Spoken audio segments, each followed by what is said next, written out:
Everyone has something to share, in either wisdom, story, or logic, and it's clearly amazing to hear all the differing missing links discovered by people unique to their own journeys, and in how they have come to discover them. Together, we can help to build a bigger picture for a better future, for a brighter tomorrow. Let's stand united. Let's remove the veils, and let's create a new world together. Are you that missing link? Join Jesse Hal on the Missing Link Talk Show as he helps to unveil the mystery through the unique wisdom and store of others. 3, 2, 1. Welcome everybody here back to the Missing Link. Today we're excited and honored to have back for a second time someone who's a writer and a researcher. He was also part of an independent group of analytical psychology.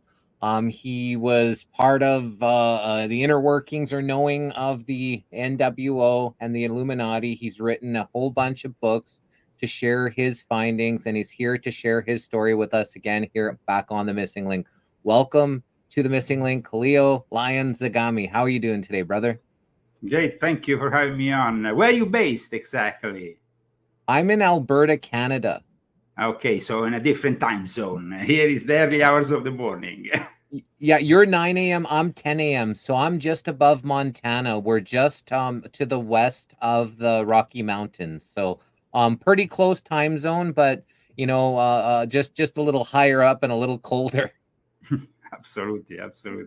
But it's good to be in the cold weather in the summer. I find it a bit too hot here in the summer. I might have to visit you in the summer. You can come visit anytime, brother. Thank you very much, Jesse. Thank you for having me on. And today, of course, is the second time I'm on your show. So I'm glad that we can dwell further in all my work and analyze further also my latest books. Awesome. So why don't you start off with telling us about yourself and about your journey, a little bit about your background, your family history, your education, a little bit about your maybe movie producer career, what got you in knowing about the New World Order, the Illuminati, a little bit about your background story for anybody that may not have heard the first interview and they may be hearing you here for the first time. Okay, so first of all, I'm not a movie producer, but rather a documentary producer. I produced in the past some documentaries, which I'm very glad of having participated in, because I think that especially when it comes to exposing the Vatican, a lot of things have never been covered. And so in the past, I was lucky enough to produce such documentaries, and one of them also with my friend Alex Jones in 2015. So we went on.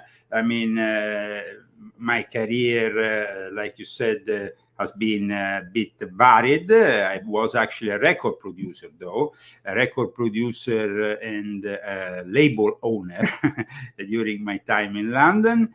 But I come from a particular family. When you mentioned the analytical group GAPA, it was actually founded by my father, co-founded by my father, who is missing now for 14 years. He died in 2010, but he was a known Jungian psychiatrist and had been working with Meyer, who was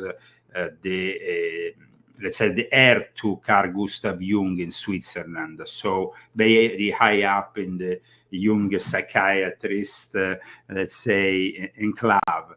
However, he broke from psychiatry, wanted to do something different. And so since an early age, I was actually myself also witnessing his researches in the paranormal and other things. He also worked, of course, at an academic level, also earlier with Project MK Ultra within the Sorbonne University.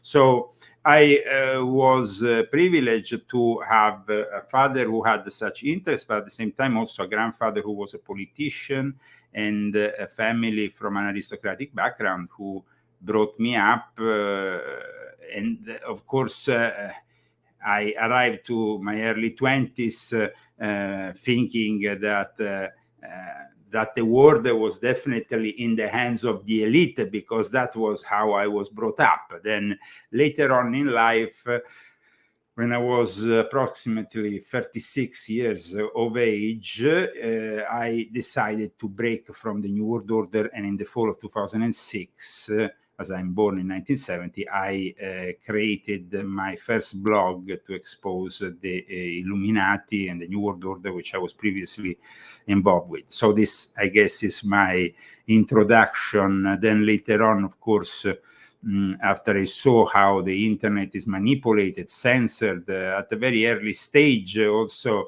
of the social network, of the rise of the social networks, I saw how this could lead to censorship. And so in 2009, I started to publish books. I did it first in Japan, then later on, Italy followed in 2012. I published 6 books in Japan. I published several books in Italian. I think I lost count of how many. But in the end, when I started publishing my books in Italian, as I had moved back there in between 2008 2009, because of the espionage accusations that were moved against me in Norway, I ended up, though, having problems also in Italy, because then I got more and more involved also politically myself. And in 2019, I was forced to leave Italy and move here to California, where I still reside in Palm Springs. So what is the Illuminati exactly? If you could maybe describe it to, the people listening here. Illuminati, we have to, of course, is a general term for me, because I explain in Confessions Volume 1, is not only the Illuminati of Adam Weishaupt, which I was, of course, also involved in, but it's a number of mystery schools which we commonly refer to as the Illuminati. And a lot of people like to include also large parts of, Freemasonry, the Rosicrucian, all that, which is actually correct to some extent. So I would say that Illuminati is here in the West, the occult side of Freemasonry, but also those think tanks, those members of Freemasonry who worked out of their so-called regularity of Freemasonry, which forbids the talks about religion and politics, and created bodies where those they were actually pursuing both religion and politics. So I think that the Illuminati as a term, also within the Western initiatic system, has never really been referred only to Adam Weishaupt, because even during his days, he founded, as you know, an order in 1776 called the Order of the Illuminati. There was another order of the Illuminati called the Illuminati of Avignon, founded by a Catholic monk called Dom Pernetti in the south of France. So even back then, there were various Illuminati bodies. And already in the 1780s, the term Illuminati had been overused, let's say. And for that reason, they were exposed as such, and Adam Weishaupt ordered immediately to change the name, and that created an infinity of names. But having said that, the Illuminati existed even before Adam Weishaupt in 1776, and it goes back to the Gnostic schools. This is a subject which I explain in detail in my latest book, Volume 9, with a whole chapter which basically shows how Adam Weishaupt, the founder of the Illuminati, Albert Pike, the great reformer of the ancient and accepted Scottish Rite, as well as John Yarker, who was also the reformer of the ancient and primitive Rite, known as the Memphis and Mizraim, they all pushed Gnosticism. Gnosticism then became also Neo-Gnosticism in the 1880s, when in 1888, Doniel in France, in the headquarters of the Theosophical Society, reclaimed the Gnostic Church, saying that as a medium, he was in contact with the Albigeans, the Caters, bishops, and he was kind of bestowed upon this new line of Gnosticism, which is actually what you find nowadays. All those churches that today claim to be Gnostic usually come from this lineage. Apart from the Johannites, the ones that instead come from the Templar tradition that believed, erroneously, by the way, that there was more importance to be given to John the Baptist than to Jesus. And the Johannites, in a way, became also an important element within the so-called tradition of these initiates. So regarding the Illuminati, though, like I said, the mystery schools, apart from the fact that it's not only the Western Illuminati, we have also the Eastern Illuminati, the Middle Eastern Illuminati. The Sufis, for example, can be considered the Gnostics and Illuminati themselves. And for example, there's a lot of misunderstanding regarding the Sufis because they are paraded today as these peaceful, loving individuals, while the reality is very different. And the same can be also said about certain religions in the East. I mean, for example, the Lamas are to be considered the Illuminati of the East, and the Lamas in Tibet, both the red caps and the yellow caps. But we know that, for example, there is a lot of darkness behind the facade of people like the Dalai Lama, who then go and kiss little children and suck their tongue. I mean,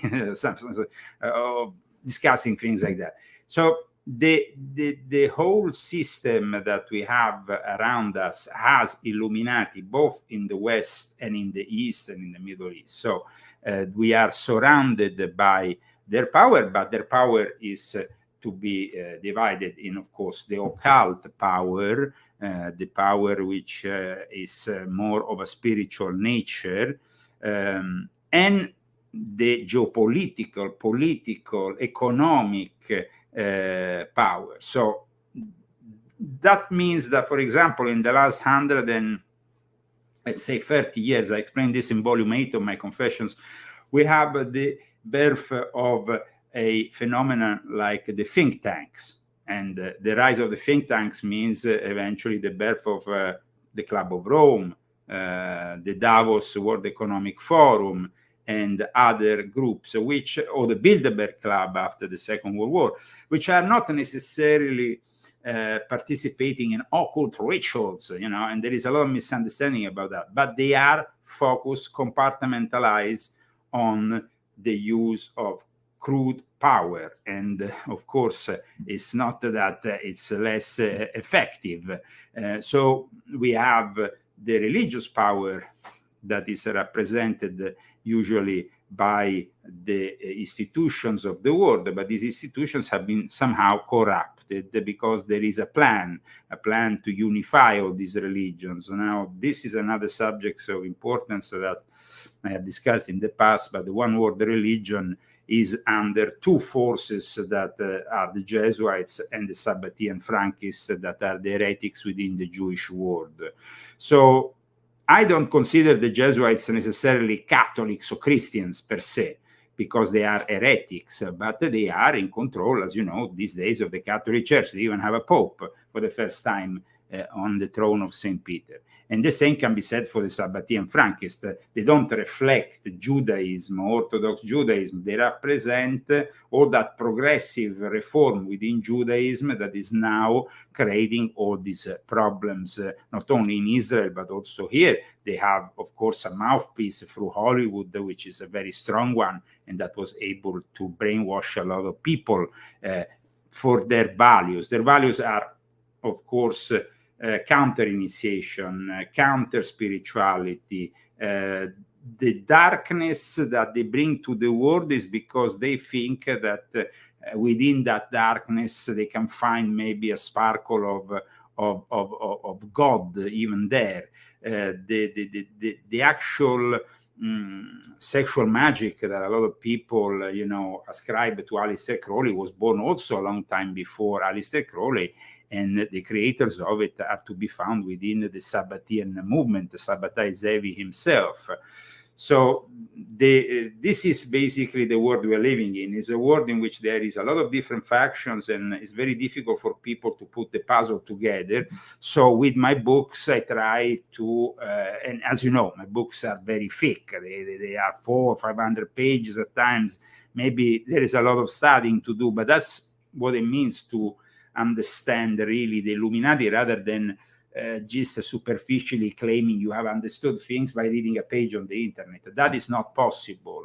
I offer, of course, myself articles regularly on lyonzagami.com, which are aimed to enlighten people and bring more knowledge about certain subjects. But I also think that with the internet, you can only outline a limited amount, because the attention span of people is one page. And that's why in 2009, I went to Japan, and thanks to what became my, then soon after, my wife, Christy, we went to Japan, and I was able to sign a book contract, because I think that books are capable of really offering a much more in-depth research, just as we are doing now with this interview, 1 hour and a half, fueled with information. But how much can we really cover in 1 hour and a half? Because if you start reading one of these books, you will not go through the first chapter with 1 hour and a half, probably. So you understand, it's about trying to, of course, make people more aware.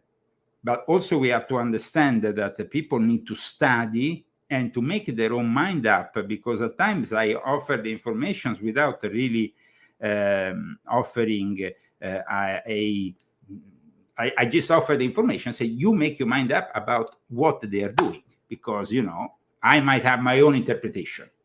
And I say that my own interpretation might be a bias. So you also need to make your mind up by studying these topics. And that's why my books are usually correlated with a bunch of footnotes and citations. So, for example, for a book like this one, we have something like 678 footnotes. I mean, it's of course also a way of blocking the criticism and those people who say, oh, well, I will debunk Zagami. Well, good luck with that, because the sources that I use often are academic, and if they go and debunk them, they go and debunk themselves. so if you go and use a source, for example, from Georgetown University or Yale or Harvard, I don't necessarily think that these people are superior to us, or their education is superior to us. But if you want to fight a system, fight them with their own words at times. Now, how does someone become a part of the Illuminati? Is there an initiation process? Do you go find them and try to ask to become one? Or do they approach you, someone with wealth and power? How was there initiation? Did you have to drink out of skulls and sit in coffins? Like, was this part of, initiation process for the Illuminati? The initiation process can be that, of course. But at the same time, you will not be able to find them on the internet. And any Illuminati that presents itself on the internet, like in the last few years, we had all these Nigerian scams, people telling me, oh, Leo, I gave $2,000 and they sent me a diploma, and then I discovered it was a Nigerian scam. Well, I'm sorry, my friend, but then you must be a little bit gullible if you think that you can really join the Illuminati on the internet. The Illuminati want, of course, power, wealth, or the bloodlines. So there is not really any alternative to that. If you are just a bum sitting somewhere in the middle of America, they're not going to come and search for you. If you actually get a message saying the Illuminati want you, is almost certainly a scam. And this happens every day. So I invite other people who are receiving these fake messages, often on Facebook or on other social networks, to reject them, of course, because they are just as bad as those other kind of scams, like I want to put $1 million in your bank account. It's just like that. I mean, it's just fake. The real Illuminati, like we said, are a number of orders.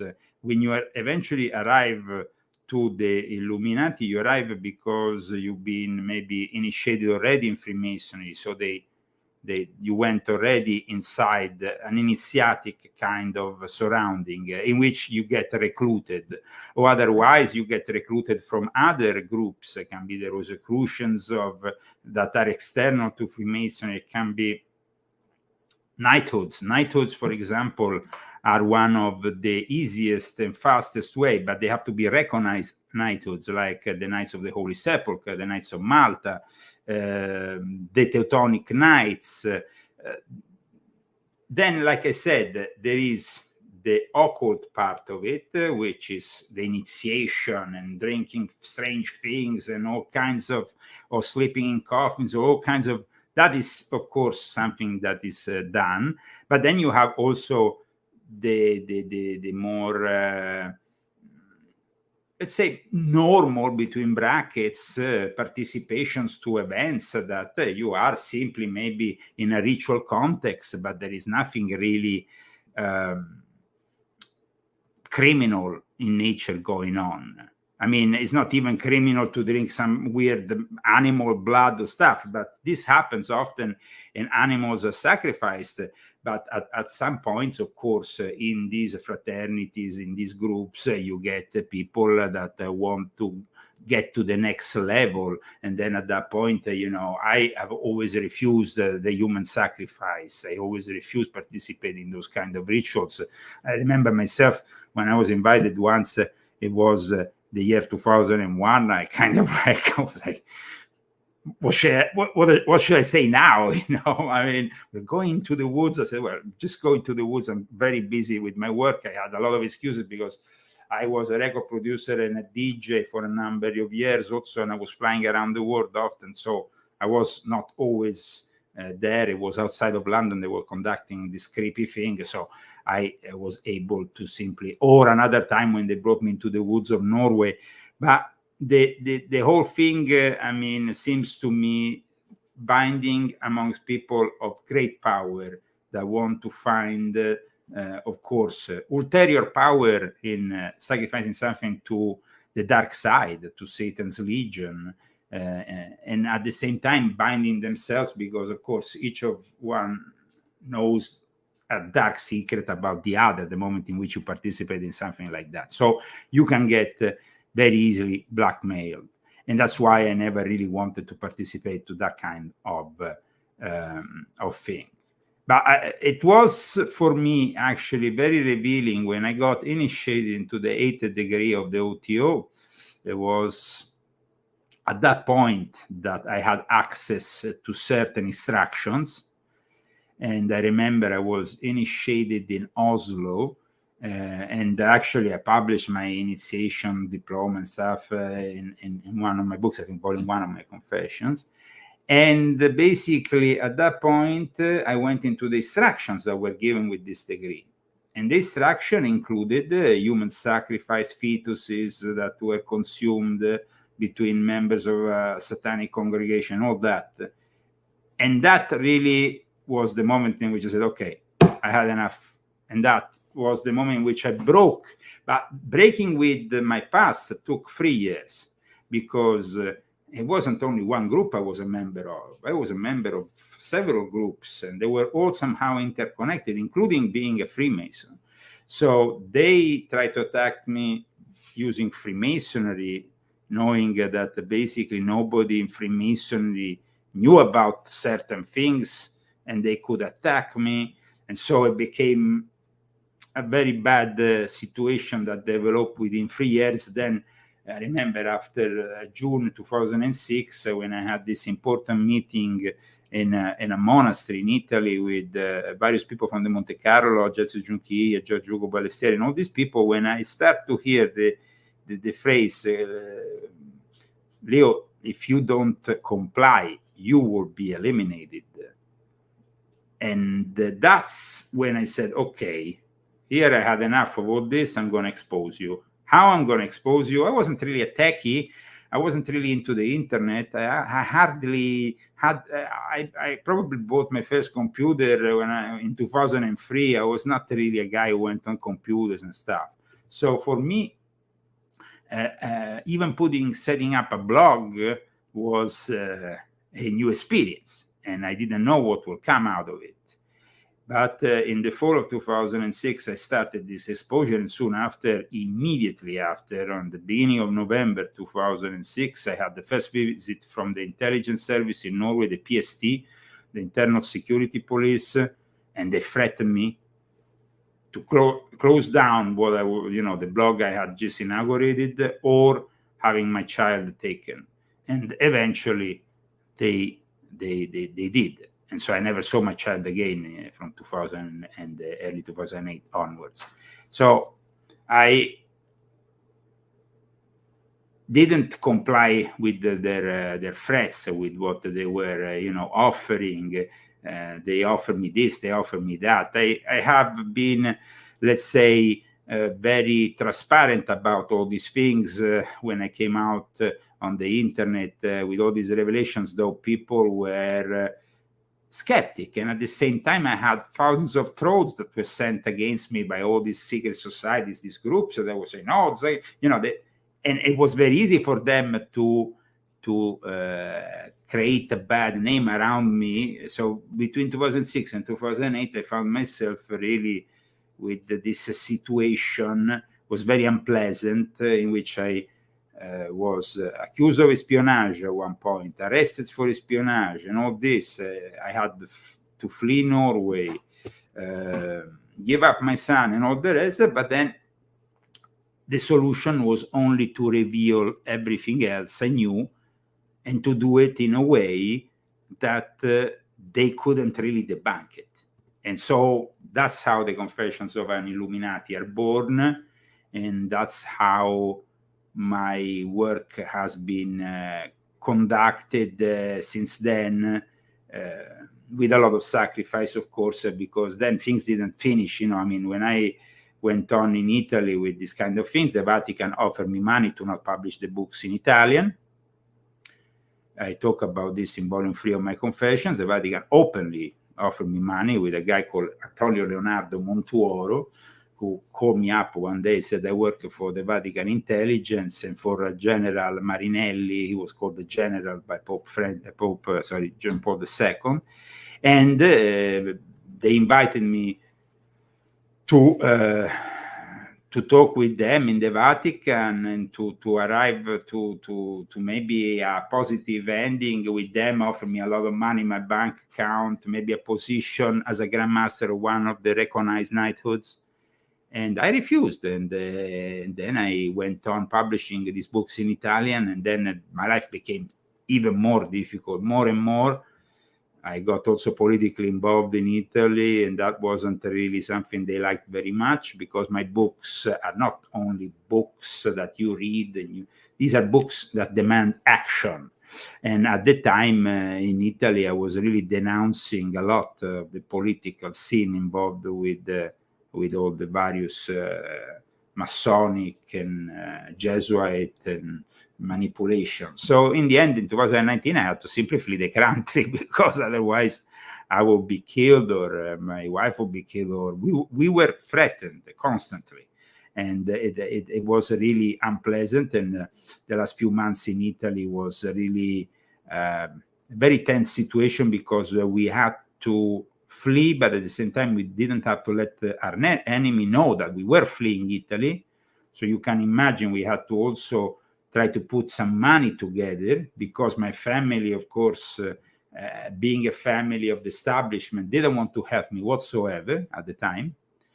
And so me and my wife, the only way we could actually gather some money was thanks to the sale of the books. And thanks God, I had just published volume 6.66 in the early months of 2019. And thanks to that book, I was able to put the sum of money that to just leave the country and start a new life here in the United States of America, which I did from May 2019. I never went back to Europe since then. And so I am glad, though, to be able to write my books freely without the threats I had in Italy, the police breaking through my door, or threatening my wife, or doing things to us. This was very unpleasant. So I sacrificed very much for revealing what I know. And it's sad that, unfortunately, in this so-called truth movement, let's define it. You used to call it truth. I don't know how you call it nowadays, but there is a lot of jealousy, and people are no this, that, or Lyon Zagami is still this or still that. Well, guys, I had to renounce to my own life of privileges to be here. So I like always to remind that to the people who are watching, because then they will understand. Here is a person who has suffered, who has been incarcerated, tortured, and has to renounce to his own son for doing what I'm doing. I don't see other people who are offering you this kind of research having suffered so much.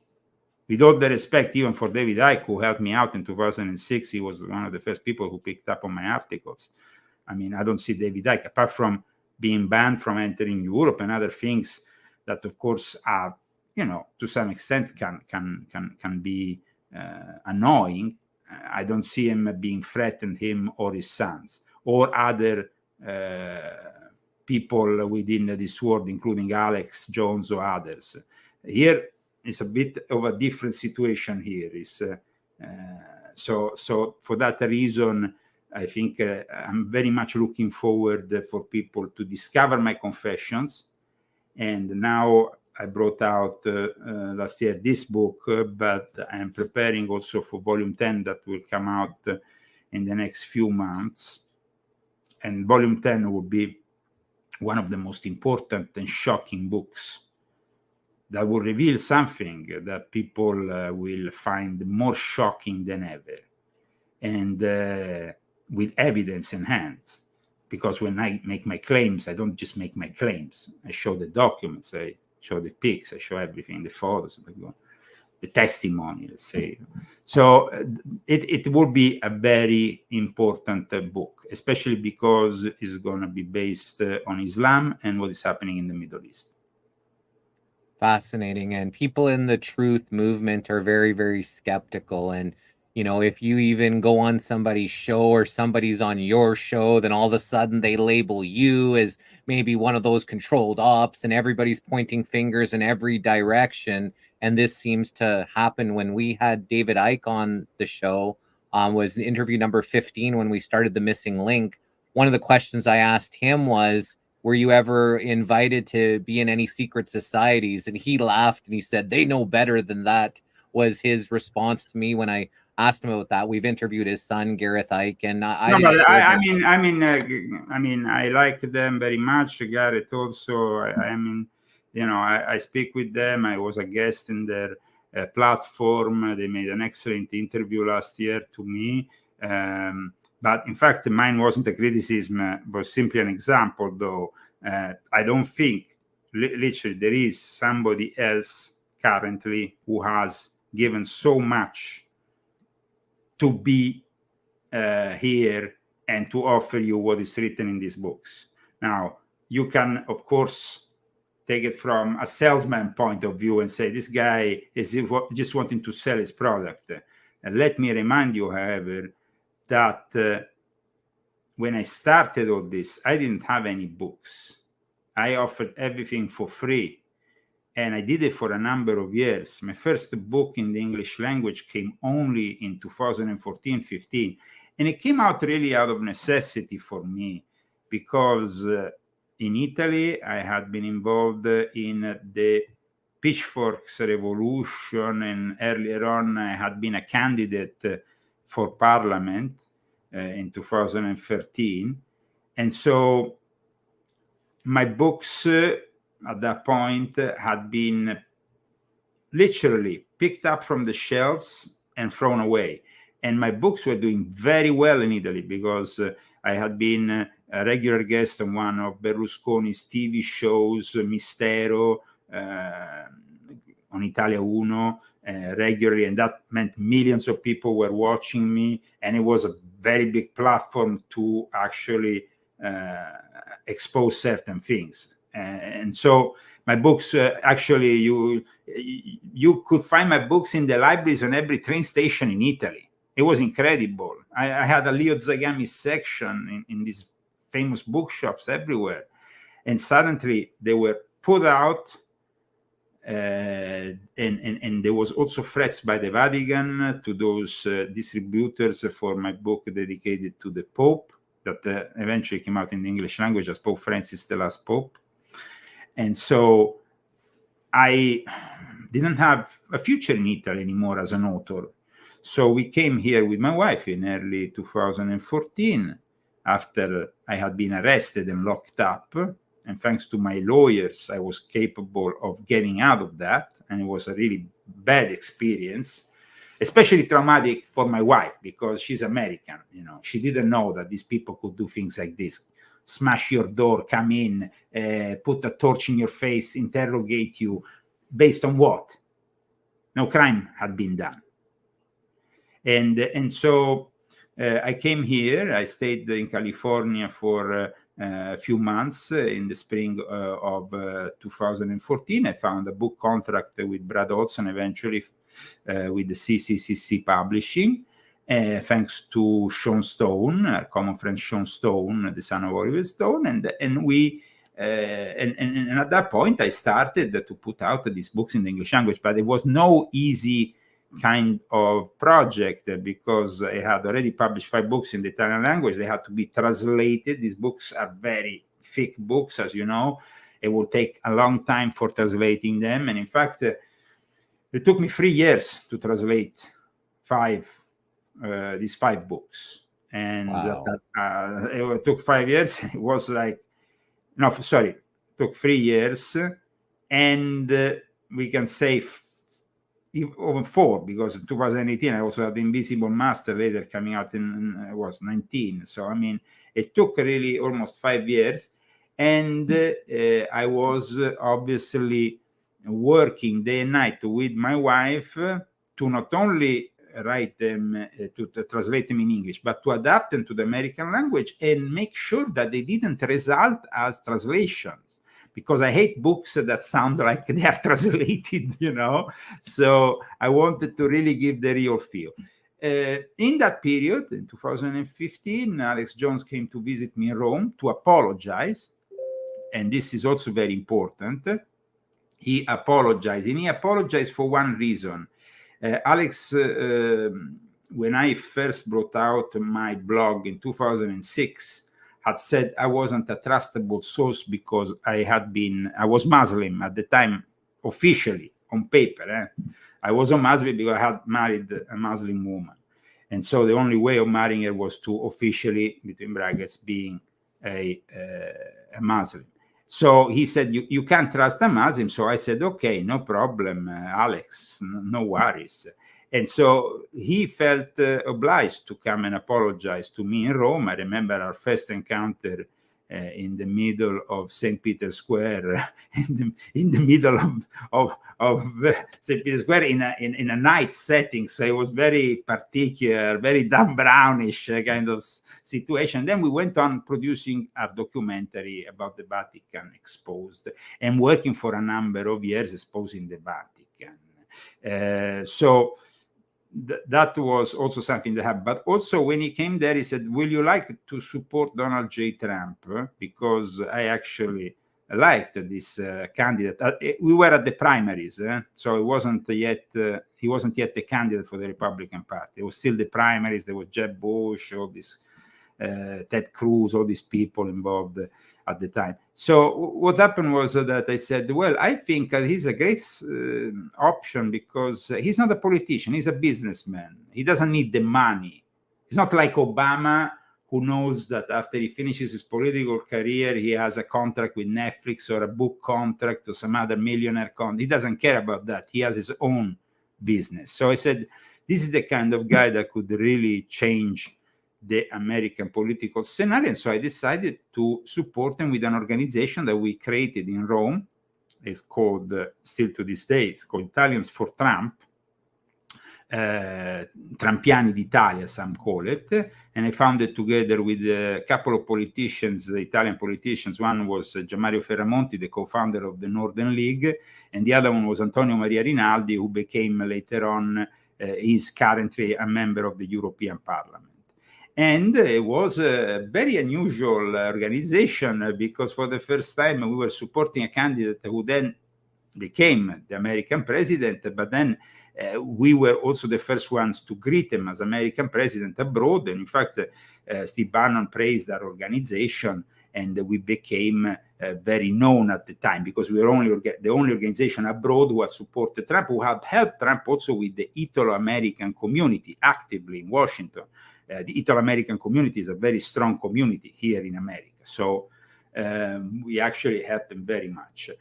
But this also meant further persecution, because in Italy, those bunch of leftist, mafiosi, Jesuit stooges, they hated the fact that I was involved with Trump. And so the persecution only increased for me.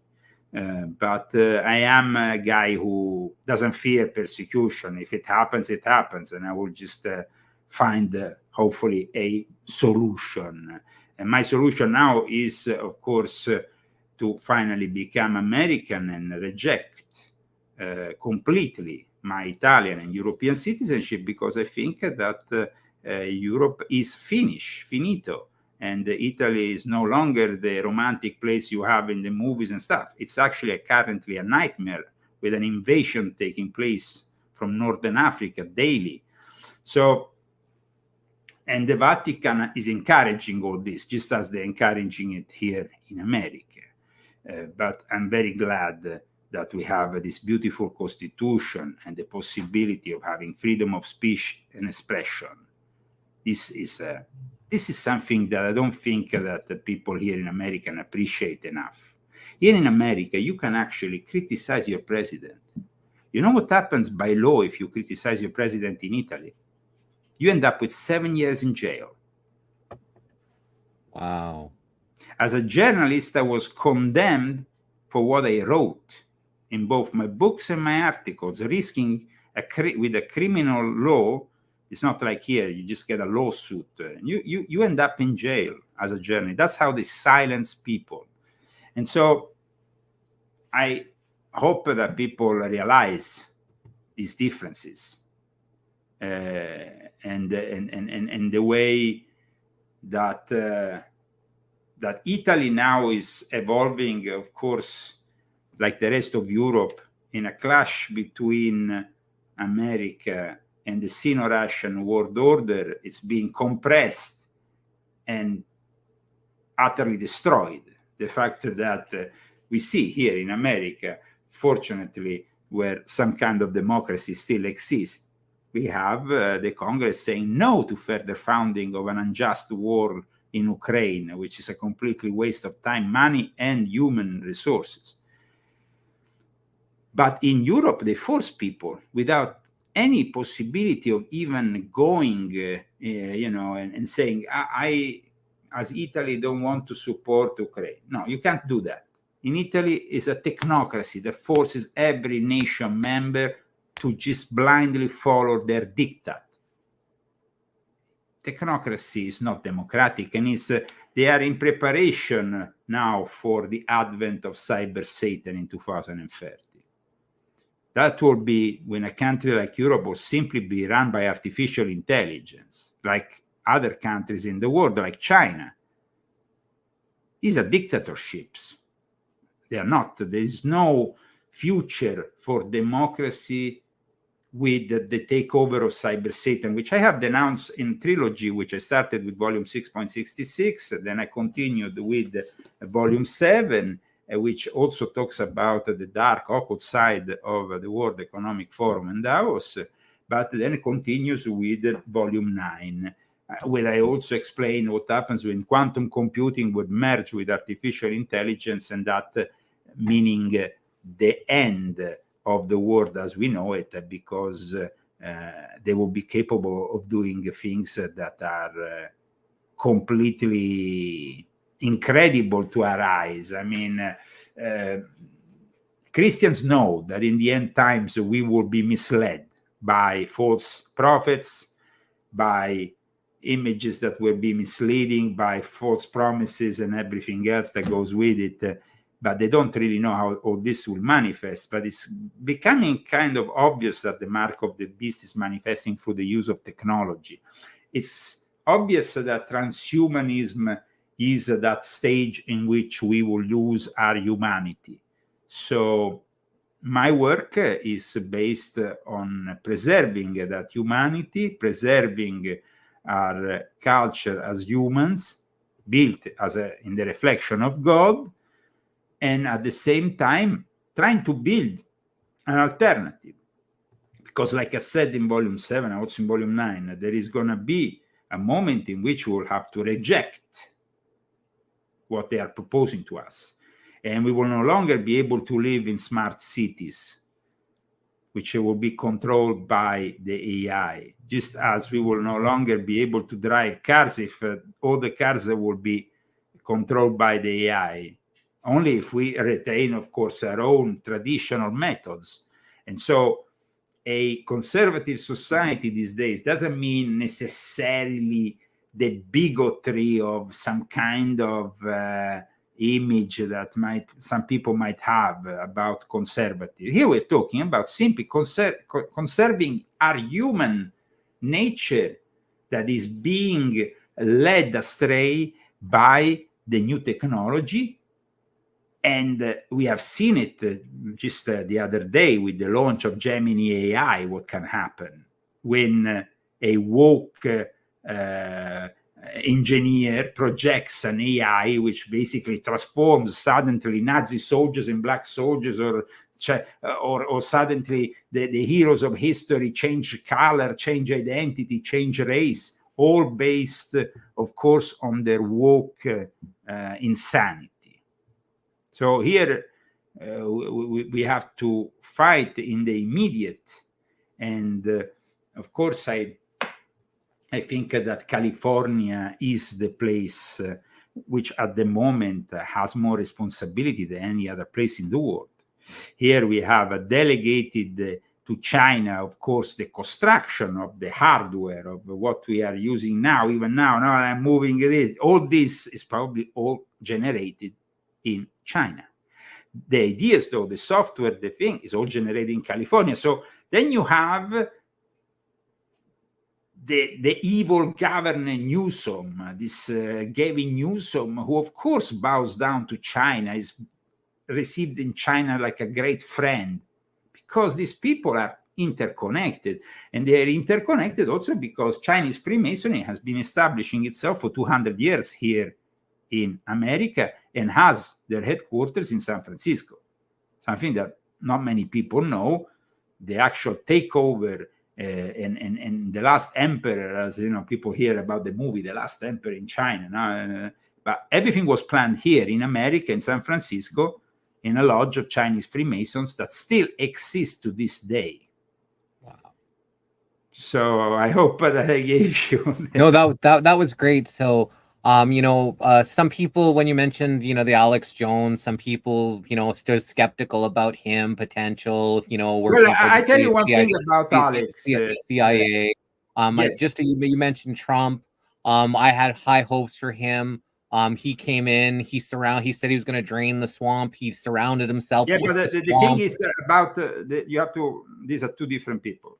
These days, when it comes down to Alex Jones, I myself, I'm a bit surprised about sometimes what's happening at InfoWars. Like, for example, they didn't have me on in 2023. They didn't have me on in 2024. They gave me a banned video channel, but I'm not allowed on their shows any longer. It seems like maybe my ideas, what I'm proposing, is not in line. I don't know. I'm not happy about it because I sacrificed a lot for working with Alex when I was back in Italy. But however, it's his choice. I think that some things have probably changed, and this was confirmed also by some people internally to InfoWars after the Sandy Hook and what happened with him being condemned with over $1 billion and all that. So I understand there is maybe some problems there. Having said that, regarding Trump, Trump was the guy who made possible for me to have the green card. Trump is the guy who made possible for me to become, hopefully soon, American. And Trump is the guy who, yes, is no saint. And he has done some great mistakes. I didn't support absolutely his embracing of the I don't know if you want me to say it, because otherwise, injection. We can call it injection. We can say injection. Yes, because I don't want to. Yeah. We just don't say the V, and then I don't have to take it off of YouTube. Okay. Usually the other platforms are fine. Yes. But sometimes if we say some buzzwords and things, then I just have to put it private on YouTube. But injection is fine, because that can mean anything. Okay, so the injection, I was absolutely contrary to his endorsement, even the work that he did initially with Dr. Fauci. I think Dr. Fauci completely duped him into believing I don't know what. But having said all this, at the moment, he's risking everything. And when you risk everything, meaning everything, is a little bit like, I had the same kind of feeling when I was risking everything. And then after I was forced into leaving Italy by a left-wing judiciary, completely biased, completely, just like it's happening nowadays, where he has all these court cases, one after the other. And when I arrived here in America in 2019, I went to visit Alex in Texas. I told them, all of you will have to expect this kind of attack. Having said that, of course, I am an independent person. I do my own decisions, and I work independently from Alex or from any other person. But regarding Trump, I can say there is no other political choice in the US at the moment. If you want to completely change America, well, I think that at the moment, Trump is offering a solution. A lot of people will say, no, this, that. Guys, other countries don't have still the little democracy that is left here in America. Remember that. You have never lived in a communist country if you never resided in Europe. You don't know what it means to be smashed your door because of a Facebook post, like it happened to me. To be threatened because of your beliefs. This is not happening here in America. Now, I know that under the Biden era, is starting to instrumentalize and use FBI. But it actually is happening in America. So yesterday, but listen. So yesterday we just interviewed Alpha Warrior. His name is Alfredo Luna. He used to be a Marine. He was in law enforcement. He was an undercover gang agent,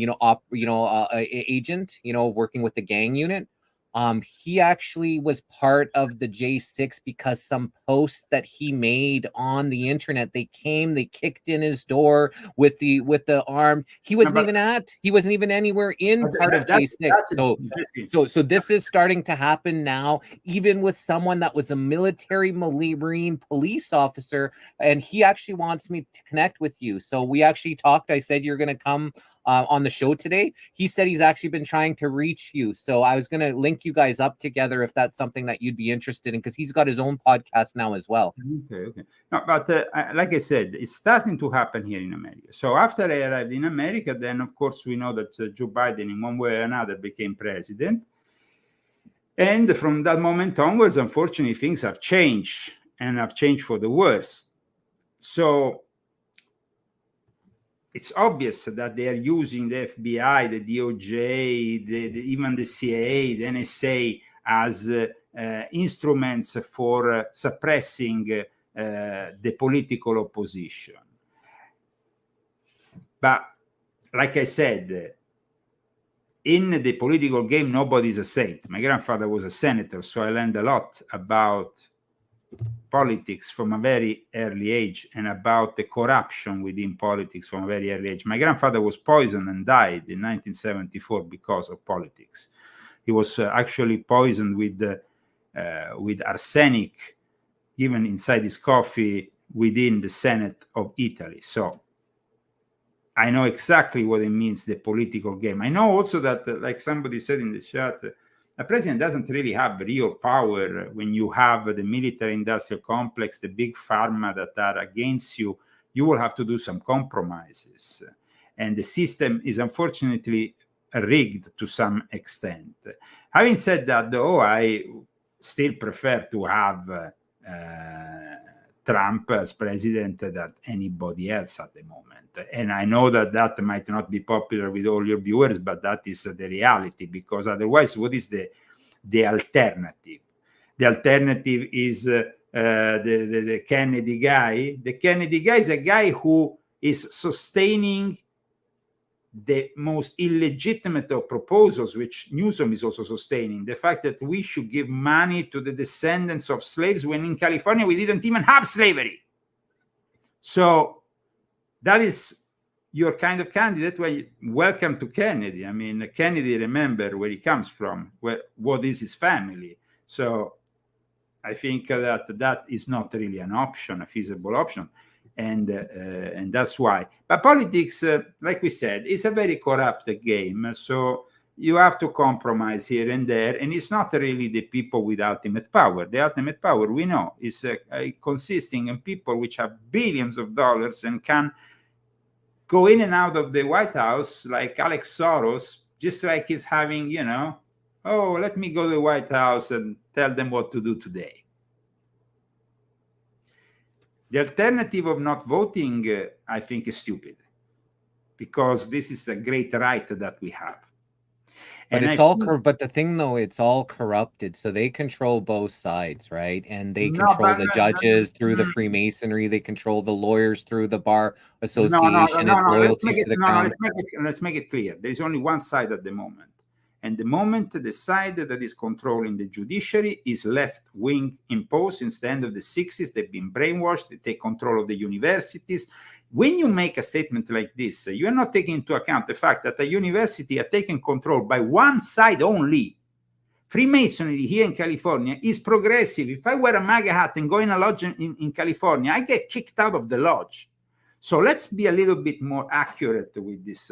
There is one side that is taking control. The Illuminati are communists, are leftists. Adam Weishaupt, disciple, created the League of the Just, that in turn created the Manifesto of Karl Marx.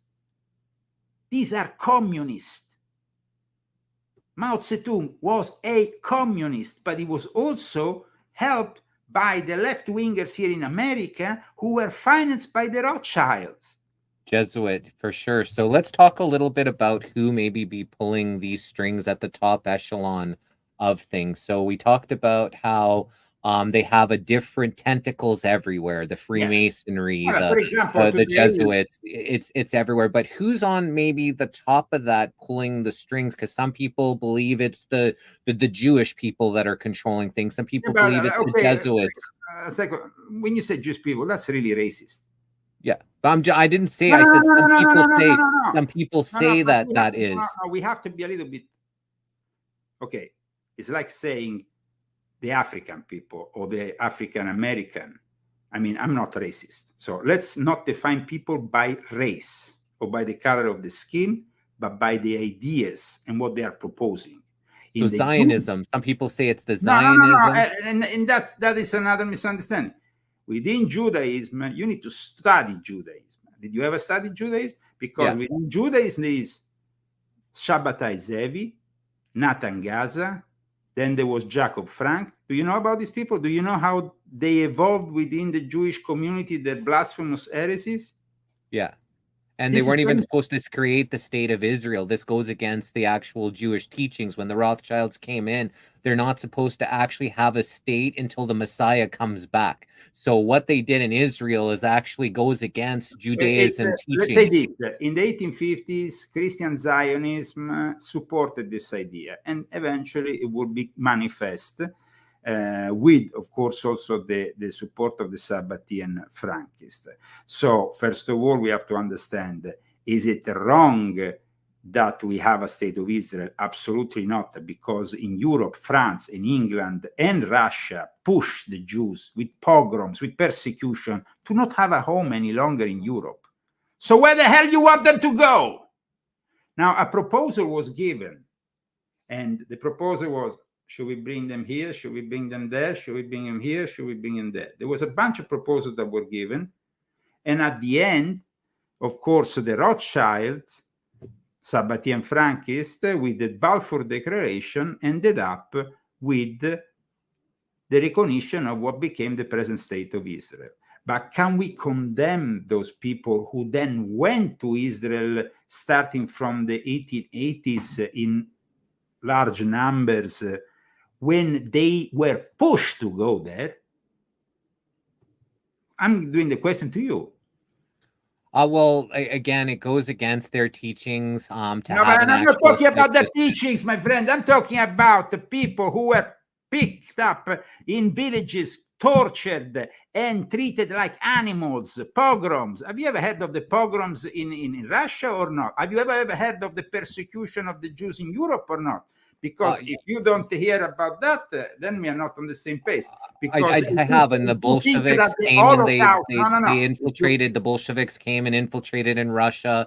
You know, things that they teach about history. Okay. A lot of it is fabricated just to get people angry about some of these issues. No, so first of all, history this needs to be lived. That's why I been in Russia maybe, I don't know, 30 times. I work with the Ministry of Culture of Russia. I know a lot about Russia, and even I think even some Russians don't know about. I studied certain things. And so when it comes to Zionism, Zionism was a creation that was immediately infiltrated when they had these worldwide Jewish conferences to create this idea. Eventually, things unfortunately went out of hand immediately because there is always the interest. You have to understand, if the Ottoman Empire didn't end up, we would probably not have the present Jewish state. The Israeli state is built upon what used to be Ottoman Empire territory. For hundreds of years, the Ottoman ruled. So, first of all, we need to go back to the whole story of the Ottoman. Then there is the story of the Seljuk Turks, the takeover from the Caliphate of the Fatimids, and there was the Abbasid Caliphate. You need to know all the history of Islam if you want to arrive to the point of knowing the history where we are now and making certain assertions. So it's I think it's very important that we realize that we can't, the people that are being killed today, for example, in Gaza, might be innocent, a lot of them. But the same thing can be said for the people that on the 7th of October were picked up from their kibbutz, raped, and other terrible things, and kidnapped. So generally, the majority of people have to suffer the consequences of decisions that are made in the upper echelons, where you were talking before. No, you would say, who is in charge on top? Those are the people, because then the normal folk, like me and you, the guy who doesn't have neither billions, neither political or religious influence, we are only subject to all this. Now, when it comes to the 7th of October, of course, it might be partly what some people say a false flag. No, it's basically what happens here is that a lot of people within the Jewish government closed their eyes to what was about to happen. And so that is the same thing that happened here in the US on 9/11. People turned the other way while Hatt and his bunch of terrorists were putting together their plan, and they were actually, we are talking about one of the most terrible moments in recent American history, 9/11, no? You had Mohammed Hatta and his terrorists, and everybody thinks, wow, these people, behind them, there was Osama bin Laden and everything. Then we realized a very different thing. We realized that Mohammed Hatta was actually training himself a few miles from the Saratoga Elementary School, where George Bush will be reading that book and doing his pet goat ritual on that morning. We discover that basically Hatta went to Egypt, and there he was brainwashed, and then eventually he was presented for this operation to Osama bin Laden, who himself had been a tool for decades of the CIA. Yeah, we've had a few people that went extensively into 9/11. We got Brian Stavely. He's going to come, I think, next month. Talking about 9/11. But again, the power structure. Where do you think the Khazarian mafia kind of fits into what's going on? The Khazarian mafia is something I have debunked completely with one of my shows. Showed also one book that I think it's a great book that I have here, that anybody can go and purchase if they want. Is The Jews of Khazaria, in which you can have basically a clear idea of everything simply by one thing. There is no Khazarian identity because there is no Khazarian DNA. When you don't have a DNA, you can't talk about the Khazarian. The Khazarian were simply people who adopted the Jewish faith. Now, for a long time, there has been a conspiracy theory saying that the Ashkenazis are in reality descendants from the Khazarians. No, absolutely not. And when they did the DNA research, in the end, they proved that that is completely false. So we have to go by science. Now, there is two Jewish main, there is the Sephardic Jews and the Ashkenazi Jews. We have the Ashkenazi, the more European, lived in Central Europe mostly, and then you have the Sephardic that are more, let's say, Middle Eastern looking, more dark, and have, so there is these two main branches. But the Khazarian doesn't have a DNA. There is not a Khazarian DNA. There is an Ashkenazi DNA. There is a Sephardic DNA. There is no Khazarian DNA. So the Khazarian mafia was a conspiracy theory that was created by the Sabbatean Frankists to cover up their own things. Because Jacob Frank was born in Ukraine. And Madame Blavatsky was born in Ukraine. And these people are the people that screwed up the world. Madame Blavatsky, with the foundation of the Theosophical Society that then gave birth to modern Satanism, with people like Aleister Crowley, Michael Aquino was part of the Theosophical Society, and many others. Modern Satanism will not be the same without the Theosophical Society. When it comes instead to Jacob Frank was the guy who claimed to be the reincarnation of Sabbatai Zevi, who brought to the Catholic faith 20,000 converts in exchange of him being nobilitated and living in a great sumptuous palace. But then the teachings of Sabbatai Zevi that were claimed by his heir Jacob Frank became the teaching of his cousin. The cousin of Jacob Frank founded an order, the Asian Brotherhood, which became in turn the people who founded the Bohemian Club. So these are all interconnected.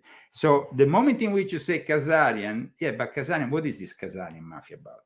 What about Lucius Trust? What do you know about the Luciferian Trust that became Lucius Trust? And that is another element that comes from the Theosophical Society. So the Theosophical Society was very important in the ground foundations of what later became the United Nations.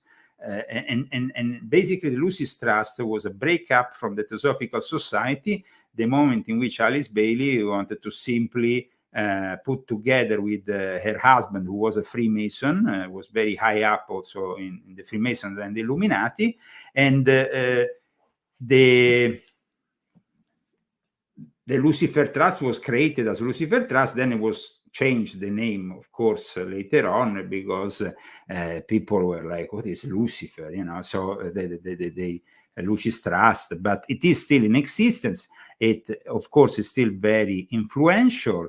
And but in general, the Theosophical Society was very influential right at the start of the United Nations. And this is a topic which I discuss in Volume 9 in particular, because today the United Nations are on top of a series of institutions that is molding and crafting our future against any, when I said science before, science is often abused as a term. Like, for example, we have the OMS. We have, which basically we call OMS in Italy, but in reality is the World Health Organization, which is now in the hands of China. We have the FAO, the Agricultural Organization, which basically also of the United Nations, in charge of all the food sector, the agricultural sector, and that is also now in the hands of China. But these are the organizations with, like, for example, that have then generated the Codex Alimentarius, that then in turn is now pushing for the insect eating, the various flour made of insects, or generating meat out of a lab. All this happens because there is these institutions that are generated from the United Nations. And the United Nations, though, didn't just appear one day. It was a project, of course, with a Masonic backing. You can see it from the symbol of the United Nations, that it is a Masonic symbol. And of course, we have within the headquarters that were created in New York. By the way, the land was given by the Rockefeller family, which is a very important family that also, together with the Rothschild, has been spearheading this new world order. And they have a room called the room of meditation, a room dedicated to prayer, which is basically a room which instead it is to focus their egregor. Egregor meaning a thought form that they generate, because the Theosophical Society always believed in the power of the thought form, of the egregor. I don't know if you ever have discussed in your show this topic or not. No, but I wanted to get your knowledge on, say, the Black Pope, the Gray Pope, the White Pope, some of the bloodline families, the Orsinis, Sosa, Aldobrandinis, some of these family bloodlines, and how they may be, kind of at the top, pulling all the strings of all these different Masonry and Jesuits and Freemasons and Illuminati. What's your thoughts on the actual bloodlines, maybe pulling the strings to everything that's going on? We discussed at the beginning of the show the knighthoods, the various families that you just mentioned, the Orsini, the Obrandini, the Colonna, many others within what is defined as the black aristocracy, meaning those aristocratic families that were more loyal to the Pope. There was in the medieval times and later on a division between two factions, one loyal to the Pope and the other one traditionally opposing the Pope. And so these two factions were developed within the aristocracy, and the faction closer to the Pope became the black aristocracy. Usually the black aristocracy, the families that you mentioned, were given specific offices within the Vatican, and some of these families, like, for example, the Borghese also family that was connected with Napoleon, they also had the popes and stuff, but many others also had popes, cardinals. That it was basically they have been in charge, let's say. They are in charge of these knighthoods still to this day. A lot of them are in charge of these knighthoods within the Vatican. That's why I told you the Illuminati and the knighthoods are one thing. So we can say that to this day, their influence is still very much present. If they control the whole world, I don't think so, because these days, yes, you have some of these families that thanks to these knighthoods, are able to transversally be present in various countries. Like, for example, the Knights of the Holy Sepulchre has even a Russian branch, and also the Knights of Malta through the Savoy family has still dealings with the Vatican, and is used these days, especially in times of turmoil, for diplomatic means. But having said that, there is not one single family or one single individual that control the whole world. If I was to say an office that is more influential than the other, definitely the office of Pope is the most influential. But then there is also the office of Black Pope, which means the office of General of the Jesuits.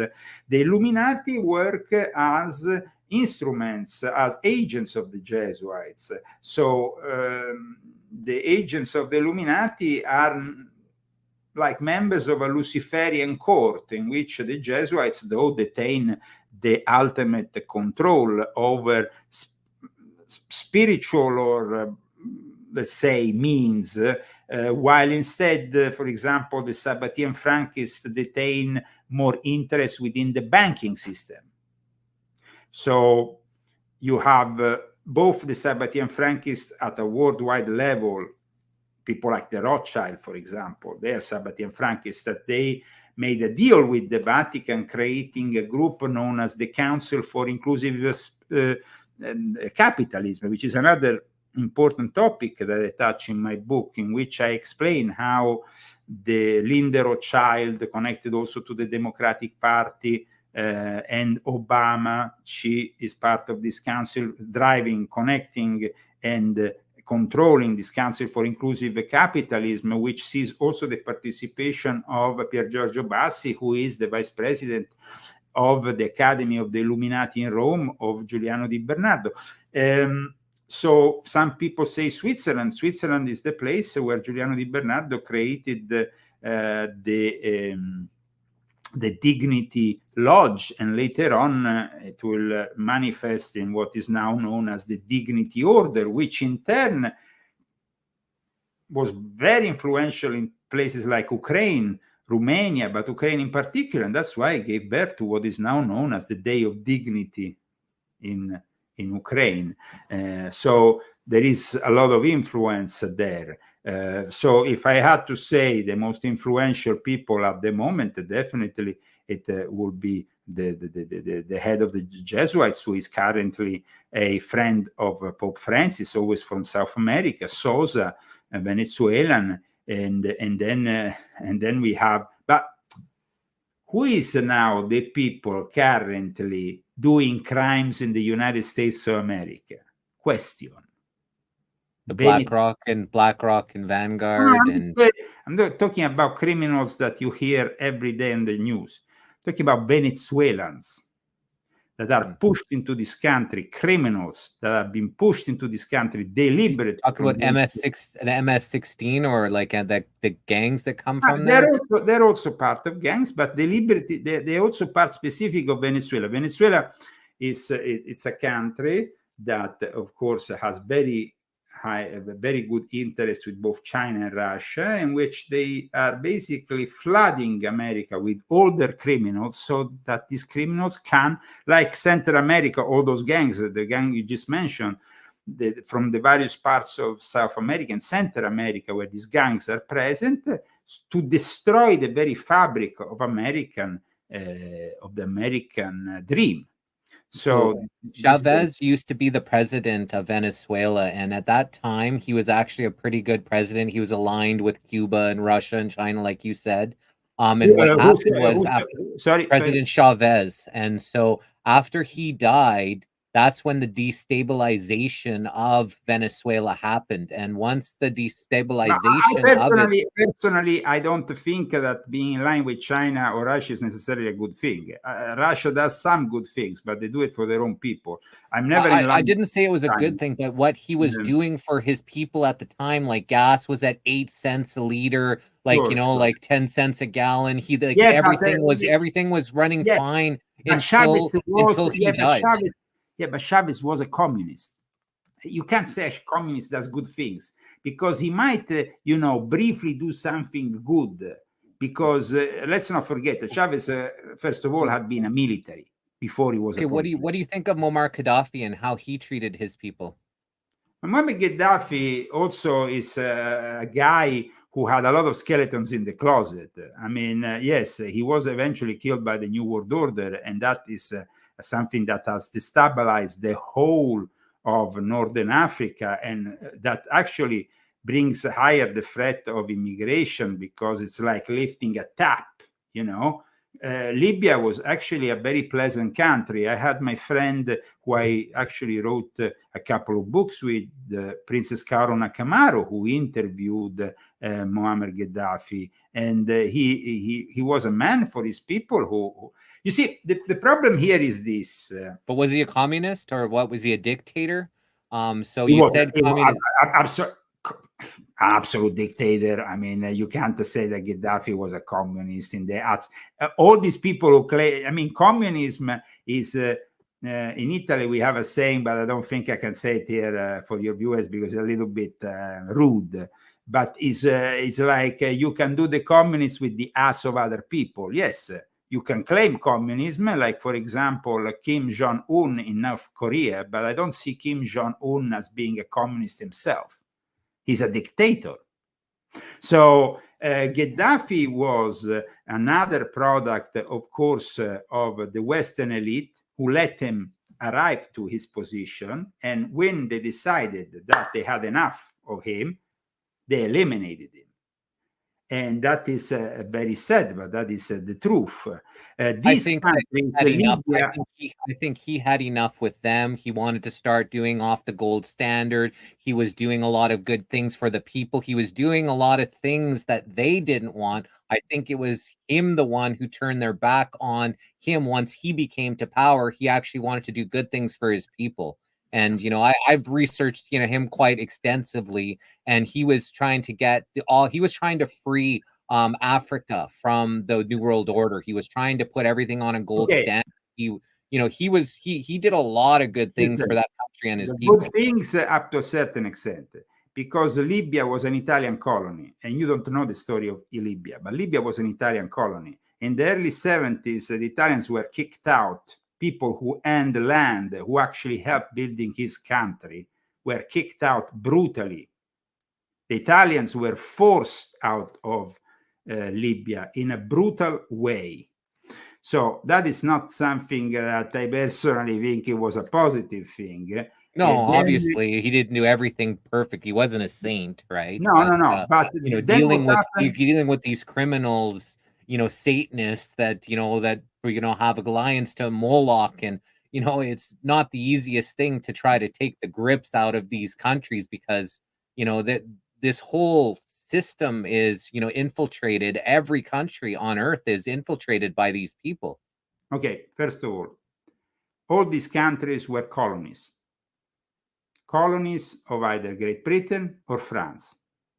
Okay, so then Italy also intervened briefly and had a couple of colonies, but it wasn't like such a big deal because Mussolini didn't really manage to colonize much. But anyway, these countries were all part of, you know, the colony that, I mean, when it came down to Libya, it expanded from what used to be a British colony. And the Italian Empire conquest of Ottoman Tripolitania during the Italo-Turkish War then, and all these things. So it's a bit complex because the territorial agreement with is a little bit like nowadays we have the Islamic fundamentalists who are basically a certain kind of fundamentalism, while we define the Sufis as these peaceful Sufis.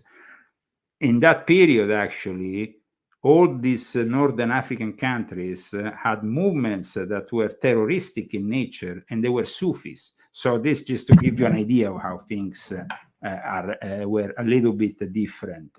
The problem here is basically the colonial powers, Great Britain and France.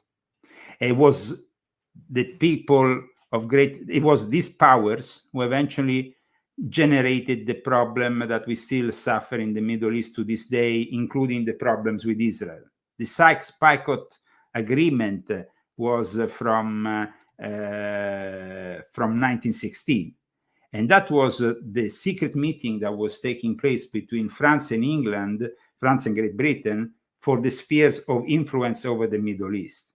Like, for example, England would say, I keep Egypt as a sphere of influence. You keep Lebanon as a sphere of influence. These countries were generated artificially out of an empire that had ruled for hundreds of years, the Ottoman Empire. Suddenly you had Jordan, suddenly you had Lebanon, suddenly you have Egypt, suddenly you have, but they didn't exist before. Mm-hmm. So these days, for example, everybody, Israel, Israel, this, Israel, that. Okay, like I said before, where do you want these Jews to go? To another planet? Because they were not given any other chance. So eventually they went to the Middle East. They created a country which actually previously was a shithole, because you can go and check out how those territories were before the end of the 19th century. It was an uninhabitable desert. Most of what current Israel was a place you don't want to live.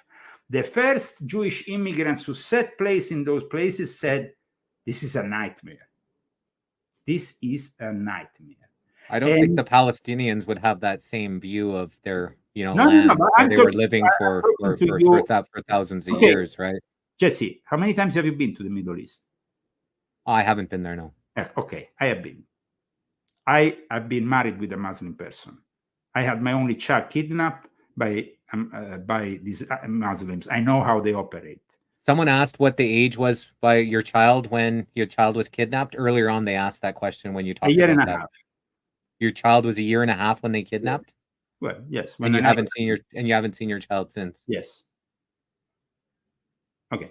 So I know exactly what it means for these people. And there will be some revelations made on certain topics that will, in my new book, I think, clear up this matter for a lot of people. That's why I am producing a new book that will also explain how Islam developed, because people think of Islam as a one religion. Islam was born with the Prophet, but soon after the death of the Prophet, it kind of went into two different directions, and then two different directions, and went into several other directions, because there was the Cairo Lodge in Egypt, in existence since the time of ancient Egypt. This lodge, basically, when Islam started to develop in places like Persia and then Egypt, they went and annoyed people who were basically who didn't really like Islam that much, let's say. And so people like the Zoroastrians, the Manichaeans, the Gnostics of various currents, they received Islam, but they said, well, we don't really like this religion, but we're going to use this religion. And that's when they started to create the Shiites. Then the Shiites create the Fatimids, and then the Fatimids create the Ismaili, and then the Ismaili created the Druze.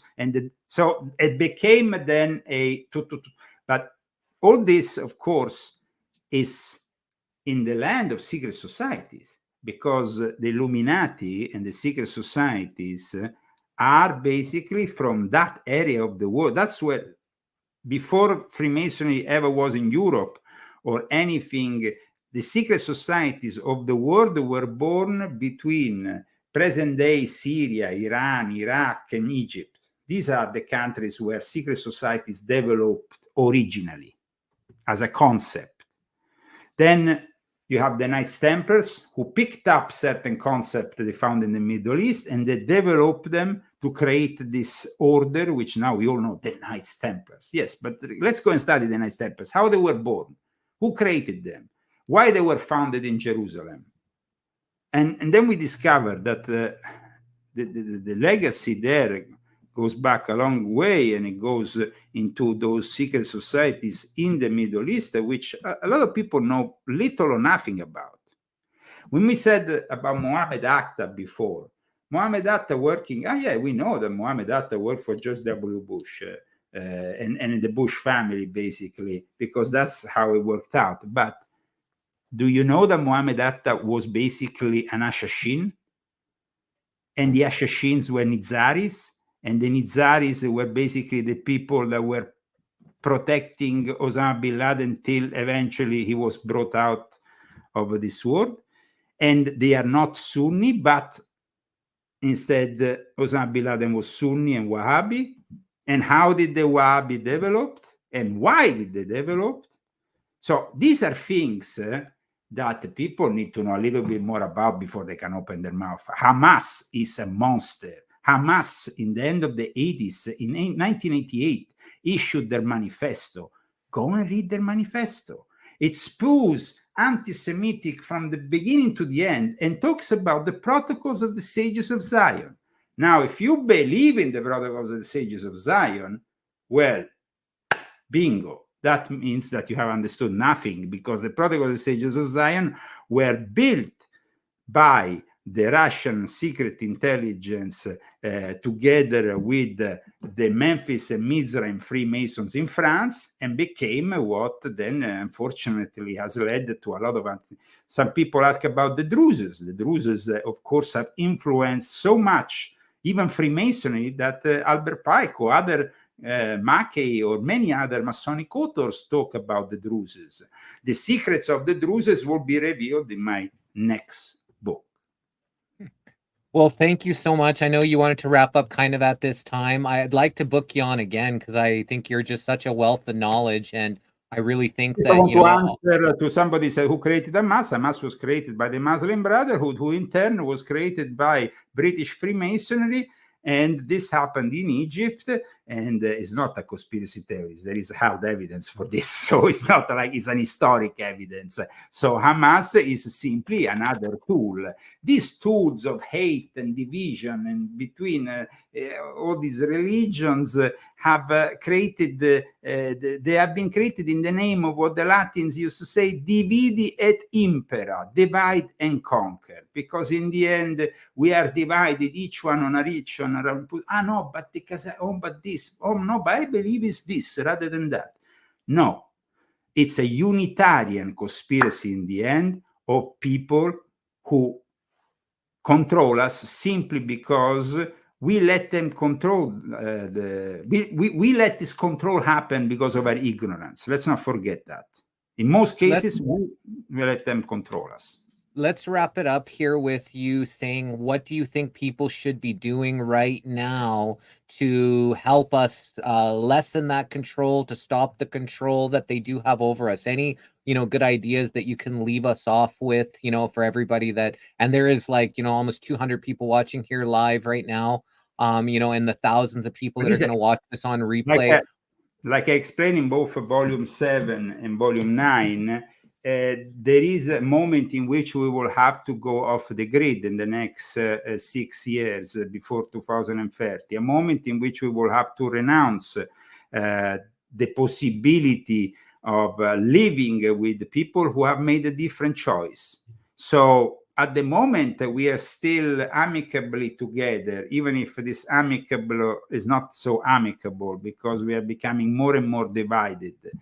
If we manage to survive in this way, that's okay in the United States of America. But if the United States of America become the divided States of America, well, then it's going to be a very different situation. So I have a plan. The plan is to go off the grid with like-minded people and to create the basis for a civilization which rejects what they are proposing.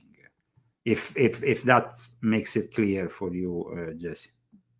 100%. So tell people what they can find on your website, how they can get your books, how they could reach you if anybody wanted to contact you. Tell us a little bit about, how people can find you and your work. Sure. All my contacts are on lyonzagami.com, or a website where you find also the links to my latest books. You find also my mail and everything. I mean, I have also my own shows that I try to do on YouTube, even if I've been censored so many times that nowadays I'm like left to small channels that maybe, but we continue, we continue. I try to be present like you on many different platforms. It's not easy. It's not easy because censorship is always present. I mean, just 2 days ago, I was just posting a video of my Italian show, and while I was posting it, simply saying the show it's at this and this other time, Facebook was saying, well, you have another post like this, and they were racist. Well, what is racist about saying that I have a show at 1 o'clock? Nothing. But it's unfortunate, but they are controlling. And the CA, of course, is controlling Google as well as Meta and other platforms. So we are on platforms that are defined by former agents of the CA, because nowadays it's almost like a tradition now has become in the last few decades. The people who work at the CA then go on into the civil sector working for these companies. And we are supposed to believe they're no longer working for the CA. Yes, sure. That's it. Thank you for having me on, Jesse. God bless you, and God bless all our viewers for this great opportunity. Thank you, and may the source be with you. We flew under the radar for the last 3 years on Facebook. We didn't have any issues. Last night, when we interviewed this Marine who's been, battling this New World Order in the system, they hit us and they kicked us right off the interview. They told us we had a copyright strike for some music that was being played that was never played. We didn't even play any music. I was just talking to him like this, and all of a sudden it deleted, and it showed us that it says that there was copy. We were deleted in 230 countries, that interview got deleted. And then so after the interview was done, I appealed it, and I guess the video is back up now or whatever, but they just didn't want people reaching the information. But everybody went to they do that every week when I broadcast on Facebook, and every week I appeal it, and every week I get the same result, which is it goes back on because they don't have anything to do. It's like crazy. Like last week we broadcast the video of Alexei Navalny's assistant asking for $10 to $20 million to the MI6 agent from the English embassy in Moscow. And at that point, after a few days, they came on to me and they took away the video from all the various and without a strike from YouTube. And so I simply put it back in. And it's only on one of the channels I put back in, they had the courage to say, and then I appealed it. So it's just like there is a constant monitoring of people like us who are trying to bring people closer to the light, to the truth. It's part of the game, I guess, so we have to go along with it.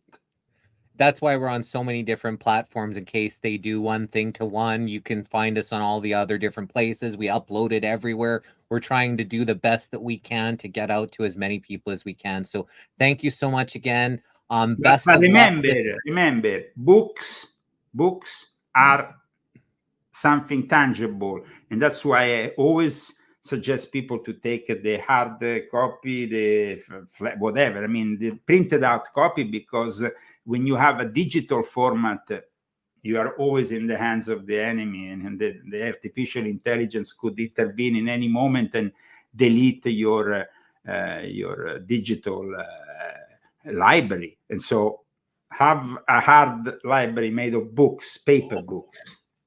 The only thing they can do is set them on fire, but I hope we can avoid that.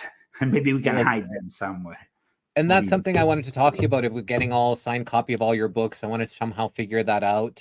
So we actually have everybody that's on the missing link. I'm looking to get signed copies, but I'll talk to you about that again. Are you interested in coming back in the few months and just having absolutely. more of a...